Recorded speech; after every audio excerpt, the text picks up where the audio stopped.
পাহাড়ের ঢাল জুড়ে সারি সারি গাছ, প্রতিটি গাছেই থোকায় থোকায় ঝুলে আছে হলুদ রঙের ফল। কয়েক বছর আগেও খাগড়াছড়িতে জংলি গাছ হিসেবে জন্মাতো লটকন, তবে বাজারে চাহিদা বাড়াতে পাহাড়ে বাণিজ্যিকভাবে বেড়েছে এ টক মিষ্টি ফলের চাষ। বেশি গাছপালা ও ছায়া থাকায় পাহাড়ের মাটি লটকন চাষের জন্য বেশ উপযোগী। কম পরিশ্রম আর অল্প পুঁজিতে বেশি লাভের সুযোগ থাকায় লটকন চাষে আগ্রহী হচ্ছেন কৃষকরা। জংলা ফল হিসেবে আমরা অবহেলা করতাম, কিন্তু এখন কৃষকরা আম বাগানের পাশাপাশি লটকন চাষ করে লাভবান হচ্ছে দেখা যাচ্ছে। এই বছর লটকন 200 গাছের মধ্যে 50 মন পাওয়া গিয়েছে।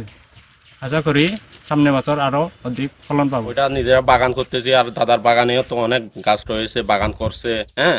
এবছরে আমরা 200 গাছের মধ্যে মনে করেন 50 মনের অধিক লটকন বিক্রি করতে পেরেছি, আর আগামীতেও পারবো বলে আশা করতেছি আর কি। প্রথমে আম বাগান দিয়ে শুরু করছিলাম বাগানে, এরপরে বিগত 2-3 বছর আগে লটকনের চাহিদা থাকায় আমি লটকনের দিকে ঝুঁকে পড়ি বাগান করার জন্য।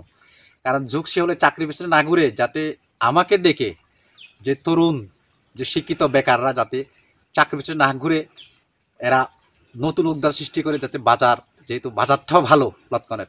আমি বিগত 3-4 বছরে যে 350 মতো লটকন গাছ রোপণ করেছিলাম। 2023-24 অর্থ বছরে জেলায় 126 হেক্টর জমিতে লটকনের চাষ হয়েছিল। চলতি বছর আরও বেশি লটকন উৎপাদনের কথা জানিয়েছে কৃষি বিভাগ।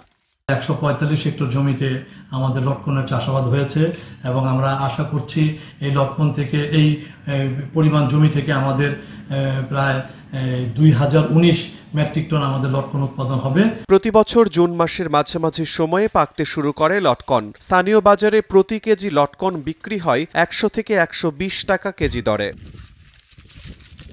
সময় সংবাদ, খাগড়াছড়ি।